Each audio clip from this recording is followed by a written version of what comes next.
दोस्तों आइए देखते हैं जीके के कुछ महत्वपूर्ण क्वेश्चन जो आपकी परीक्षा के लिहाज से बहुत ज्यादा महत्वपूर्ण साबित हो सकते हैं। तो पहला क्वेश्चन है, टीबी हारेगा देश जीतेगा। टीबी हारेगा देश जीतेगा, ये योजना कब चलाई गई? तो दोस्तों ये योजना चलाई गई थी 1 फरवरी 2020। ठीक है दोस्तों, आगे देखते हैं क्वेश्चन नंबर 2। जननी सुरक्षा योजना कब चलाई गई? जननी सुरक्षा योजना चलाई गई थी 12 अप्रैल 2015 को। ठीक है, आगे देखते हैं मिशन मिशन इंद्रधनुष टीकाकरण योजना कब चलाई गई? मिशन इंद्रधनुष टीकाकरण योजना चलाई गई थी 25 दिसंबर 2014 को। 25 दिसंबर 2014। नेक्स्ट, भारतमाला योजना कब चलाई गई? माला योजना कब चलाई गई थी? 24 अक्टूबर 2017। 24 अक्टूबर 2017। नेक्स्ट देखते हैं, सौभाग्य योजना कब प्रारंभ की गई? सौभाग्य योजना तो कब प्रारंभ की गई? 25 दिसंबर 2017 को। नेक्स्ट क्वेश्चन है पीएसएलवी। पीएसएलवी से छोड़ा गया उपग्रह कौन सी कक्षा में अपना काम करता है? PSLV, polar satellite launch vehicle, ये करता है दोस्तों ध्रुव कक्षा में काम, ध्रुवीय। तो दोस्तों पीएसएलवी का मतलब ये है कि ये ध्रुव कक्षा होती है जैसे गोला है, ये है अपनी पृथ्वी। ठीक है, तो इसका जो ऑर्बिट होता है, एक तो होता है ये होता है पोलर, नॉर्थ और साउथ, ईस्ट और वेस्ट।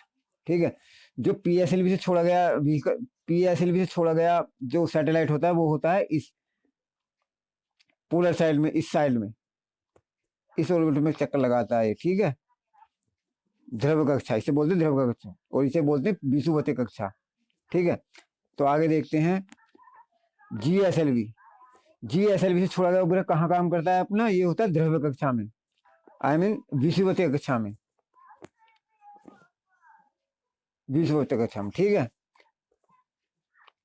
तो अब पूछा गया है कि जीएसएलवी जो छोड़ा गया हुआ कितनी ऊंचाई पर काम करता है? जीएसएलवी करता है 36,000 किलोमीटर की ऊंचाई पर काम। इसकी जो ऊंचाई होती है वह होती है 36,000 किलोमीटर। ठीक है, 36,000 किलोमीटर की ऊंचाई होती है जहां ये इसका ऑर्बिट होता है जीएसएलवी का, जो सिंक्रोनस लॉन्च व्हीकल। ठीक है, आगे देखते हैं पीएसएलवी से छोड़े गए उपग्रह की ऊंचाई कितनी होती है? लगभग लगभग कितनी ऊंचाई पर होता है? 500 किलोमीटर से 1,000 किलोमीटर के दायरे में ये सेट किया जाता है। ठीक है, पीएसएलवी पर, यानी पोलर सैटेलाइट, पोलर जो पोलर ध्रुवीकरण रेखा होती है। ठीक है, आगे देखते हैं पीएसएलवी का पूरा नाम क्या है? तो पीएसएलवी का पूरा नाम है पोलर सैटेलाइट लॉन्च व्हीकल। याद रखने का तरीका ये है, मैंने जैसे बताया कि ये क्या होता है, ये गोल क्या है? पृथ्वी है। ठीक है, और ये है पोलर लाइन। ठीक है, ये एक पोल ये है और एक पोल ये है।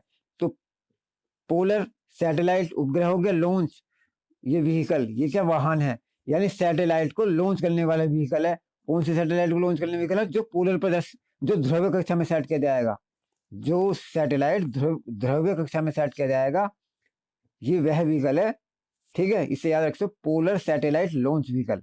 ठीक है, एक ऐसा वाहन है जो उपग्रह को पोलर यानी ध्रुवीय कक्षा में जाकर सेट करेगा। ठीक है, तो नेक्स्ट है जीएसएलवी। जीएसएलवी जियो सिंक्रोनस सैटेलाइट लॉन्च व्हीकल, यानी जीएसएलवी सैटेलाइट क्या हुआ? उपग्रह लॉन्च व्हीकल, यानी एक ऐसा व्हीकल है, ऐसा वाहन है जो सैटेलाइट को जो सिंक्रोनस कक्षा में जाकर सेट करेगा। ठीक है, तो याद रखने का तरीका ये है, हमेशा कभी नहीं भूलोगे, जीएसएलवी जो सिंक्रोनस सैटेलाइट लॉन्च व्हीकल। आगे क्वेश्चन बनता है माइक्रोचिप किस धातु से बनाई जाती है? माइक्रोचिप किस धातु से बनाई? ये बनाई जाती है सिलिकॉन से। ठीक है,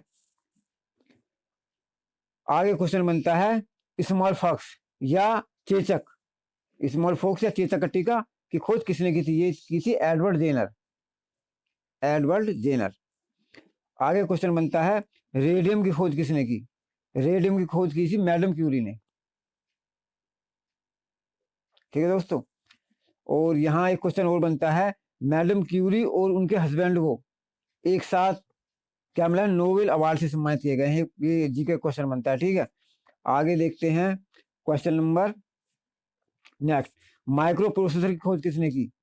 माइक्रो प्रोसेसर खोज किसने की? हमी एमी होफ ने, एमी होफ। ये थे यूएसए के 1971। नेक्स्ट क्वेश्चन बनता है टीबी बैक्टीरिया की खोज किसने की? टीबी बैक्टीरिया की खोज किसने की? Robert Koch. किसने की थी? Robert Koch. आगे क्वेश्चन है बंगाल के प्रथम गवर्नर जनरल कौन थे? बंगाल के प्रथम गवर्नर जनरल थे वारेन हेस्टिंग्स। Warren Hastings. तो नेक्स्ट क्वेश्चन बनता है पिट्स इंडिया एक्ट कब आया? पिट्स इंडिया एक्ट आया था 1784 ईस्वी में। कब आया था? 1784 ईस्वी में, ठीक है। नेक्स्ट क्वेश्चन बनता है किस अधिवेशन के तहत, किस अधिनियम के तहत बंगाल के गवर्नर जनरल को भारत का गवर्नर जनरल कहा जाने लगा? पहले बंगाल का गवर्नर जनरल होता था, फिर उसे भारत का गवर्नर जनरल कहा जाने लगा। कौन सा अधिनियम आया था? यह था 1833। 1833 का चार्टर अधिनियम। इस अधिनियम के द्वारा क्या हुआ कि बंगाल के गवर्नर जनरल को भारत का गवर्नर जनरल कहा जाने लगा, ठीक है। आगे क्वेश्चन बनता है किस अधिनियम के तहत, किस अधिनियम के तहत भारत का शासन कंपनी से लेकर ब्रिटिश क्राउन के हाथों में चला गया? तो कौन सा अधिनियम था? ये था 1858 भारत शासन अधिनियम। 1858 भारत शासन अधिनियम। नेक्स्ट क्वेश्चन बनता है सांप्रदायिक निर्वाचन का जनक के रूप में कौन सा अधिनियम जाना जाता है? तो सांप्रदायिक निर्वाचन का क्या क्या था? ये क्या था? 1909। 1909 में क्या हुआ था? 1909 में ये हुआ था कि मुस्लिम और हिंदुओं को दो अलग अलग कैटेगरी में बांट दिया था, ठीक है। नेक्स्ट क्वेश्चन, भारत का पहला समाचार पत्र कौन सा है? भारत का पहला समाचार पत्र था बंगाल गजट। क्या था? बंगाल गजट। नेक्स्ट क्वेश्चन, अब बात बनती है प्रथम बंगला समाचार पत्र जो राजनीति से जुड़ा था। जो हमने पहला क्वेश्चन पूछा था वो था कि भारत का पहला समाचार पत्र, लेकिन यहाँ पूछा गया प्रथम बंगला समाचार पत्र जो राजनीति से जुड़ा था। तो ये कौन सा था? ये था सोम प्रकाश। क्या था? सोम प्रकाश। तो ये कब आया था? ये आया था 1858 के आसपास, जब नील आंदोलन चल रहा था। नील आंदोलन बंगाल बिहार में, ठीक है। तो नील आंदोलन के खिलाफ इस सोम प्रकाश ने सबसे पहले लिखा था। नेक्स्ट क्वेश्चन, आगे बनता है दक्षिण का सर्वशक्तिशाली साम्राज्य विजयनगर का पतन कब हुआ? दक्षिण का सर्वशक्तिशाली साम्राज्य विजयनगर का पतन कब हुआ? यह हुआ था सन 1565 तालीकोटा के युद्ध से। तालीकोटा के युद्ध से, ठीक है।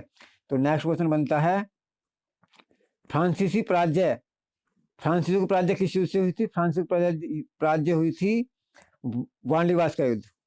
वांडीवास का युद्ध सन 1760 है। फ्रांसीसी को पूरी तरह अंत हो गया था, ठीक है। नेक्स्ट क्वेश्चन बनता है सन 1930 में, सन 1930 में सारदा एक्ट आया। उस समय भारत का गवर्नर जनरल कौन था? तो 1930 में गवर्नर जनरल कौन था? ये था लॉर्ड इरविन। नेक्स्ट क्वेश्चन बनता है आनंद मठ के रचयिता कौन है? आनंद मठ के रचयिता ये थे बंकिम चंद्र चटर्जी। आनंद मठ में किसका जिक्र किया गया है? आनंद मठ में जिक्र किया गया है सन्यासी विद्रोह का। सन्यासी विद्रोह, ये क्वेश्चन कई बार पूछा गया सन्यासी विद्रोह के नाम से, ठीक है। नेक्स्ट क्वेश्चन, सन्यासी विद्रोह किससे संबंधित था? आनंद मठ, ठीक है।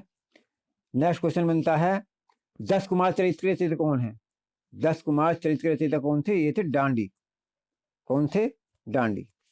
नेक्स्ट क्वेश्चन बनता है हर्षचरित और कादम्बरी की रचना किसने की?